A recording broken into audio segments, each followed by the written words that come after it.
ಇಲ್ಲ ನೀವು ಕೇಳ್ಬಿಟ್ರೆ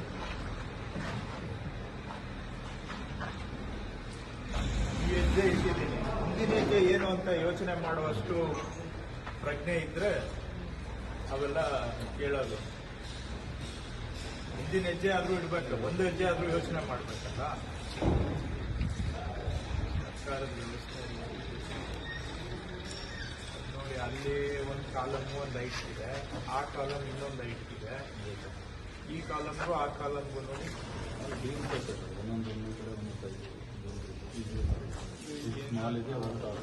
ನಾಲ್ಕಡಿಗೆ ಅಲ್ಲಿ ಯಾಕೆ ಓಪನ್? ಈಗ ಅಲ್ಲಿ ಓಪನ್ ಕೊಟ್ರೆ ಪರವಾಗಿಲ್ಲ, ಸೆಂಟ್ರಲ್ ಎಲ್ಲೋ ಏನಕ್ಕೆ ಲೈಟ್ ಈಗ ಇಲ್ಲಿ ಓಪನ್ ಇದೆ, ಅಲ್ಲಿ ಮತ್ತೆ ಇಲ್ಲಿ ಏನಕ್ಕೆ ಅಂತ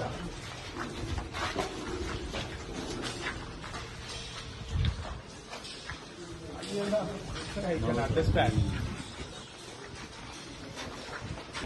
ಇಲ್ಲಿ ಯಾಕೆ ಕೊಟ್ಟಿದ್ದೀರಾ? ಆಯ್ತು, ಅಲ್ಲಿ ಕೊಟ್ಟಿಲ್ಲ ಯಾಕೆ ಕೇಳ್ತಾ ಇಲ್ಲ, ಇಲ್ಲಿ ಯಾಕೆ ಕೊಟ್ಟಿದ್ದೀರಾ ಅಂತ ಕೇಳ್ತಾ ಇದ್ದೀನಿ. ಅಲ್ಲಿ ನೋಡಿದ್ರೆ ನೀವು 3 ಅಡಿ ಡಿಫ್ರೆನ್ಸ್ ಇದೆ, 3 ಅಡಿ ಡಿಫ್ರೆನ್ಸ್.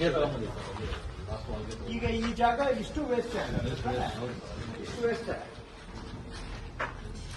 ಏನಕ್ಕೆ ಇದು ಅಂತ ಆಗೋದು? ಇದು ಕಟ್ಟಿರೋದಾದ್ರೂ ಏನಕ್ಕೆ ನಾವು ಈಗ ಇದನ್ನ ಇಲ್ಲಿಗೆ ಹಾಕೊಂಡಿದ್ರೆ ಏನು ಲಾಭ ನಷ್ಟ? ಅದನ್ನ ಇಲ್ಲಿಂದ ಈ ಕಡೆ ಇದ್ದ ಈ ಕಟ್ಟಿ ನಾವು ಏನಕ್ಕೆ ಕಟ್ಟಿದೀವಿ ಇದನ್ನ ಹೋಗ್ಲಿ? ಅದಾದ್ರೆ ಕಂಪ್ಲೀಟ್ ಆಗಿದೆ, ಜಾಗ ಯೂಸೇಜ್ ಆಗ್ತದೆ. ಆಯ್ತು, ಮಾಡ್ಲಿಲ್ಲ, ಬೇಡ. ಇಷ್ಟಕ್ಕೆ ಇಲ್ಲಿಂದ ಈ ಕಡೆ ಕಟ್ಕೋ ಕನ್ಸ್ಟ್ರಕ್ಷನ್ ಮಾಡಿದ್ರೆ ಏನ್ ನಮ್ಗೆ ಇದರಿಂದ ತೊಂದರೆ ಏನು, ಅಥವಾ ಇಲ್ಲಿ ಮಾಡೋದ್ರಿಂದ ಅನುಕೂಲ ಏನು?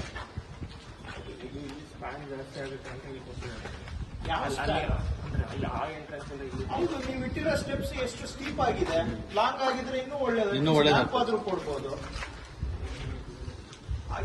ಆಯ್ತು, ಅದು ಸ್ಪ್ಯಾನ್ ಜಾಸ್ತಿ ಆಗುತ್ತೆ ಇಲ್ಲಿಗೆ ಆದ್ರೆ ಈ ಕಾಲಮ್ ಹಾಕೊಂಡಿದ್ರೆ ಸಾಕು. ಇದೇನಕ್ಕೆ ಬೇಕಾಗಿತ್ತು?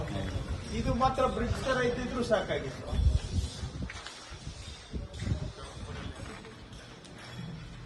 ಅವರು ಸುಮ್ಮನೆ ನಾವು ಕೇಳಿದಕ್ಕೇನೋ ಹೇಳ್ಬೇಕು ಅಂತ ಹೇಳ್ತಾರೆ.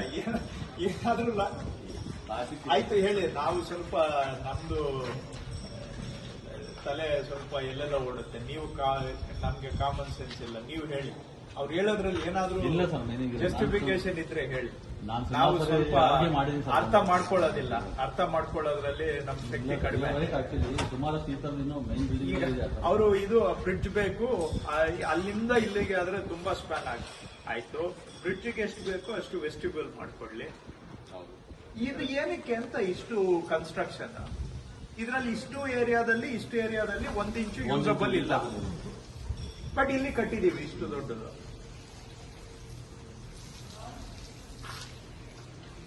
ಏನಕ್ಕೆ ಬ್ರದರ್? ವೆಂಟಿಲೇಷನ್ ಅಲ್ಲೇ ಇದೆ ಬ್ರದರ್. ನೋಡಿ, ಅವ್ರಿಗೆ ಹೋಗ್ಲಿ, ಈಗಾದ್ರೂ ಹೇಳಿ. ಏನಾದ್ರೂ ಅವ್ರು ಹೇಳೋದ್ರಲ್ಲಿ ಏನಾದ್ರೂ ಅರ್ಥ ಇದೆಯಾ? ನಾನು ಈಗ ಕೇಳ್ತಾ ಇದ್ರು ಅವ್ರ ತಲೆಗೆ ಹೋಗ್ತಾ ಇಲ್ಲ. ಏನಾಗಿದ್ದಾರೆ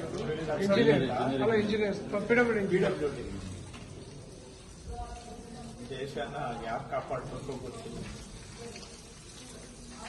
ಅಲ್ಲಿ ಪಕ್ಕದಲ್ಲೇ ಬಿಟ್ಟು ಎರಡು ಸೈಡ್ ಅಬ್ಸ್ಟ್ರಕ್ಷನ್ಸ್ ಎಲ್ಲಾ ಕಡೆ ಓಪನ್ ಇದ್ರೆ ಅದು ವೆಂಟಿಲೇಷನ್ ಅಂತಾರಲ್ಲ. ಈಗಂದ್ರೆ ನಾನು ಏನ್ ಹೇಳ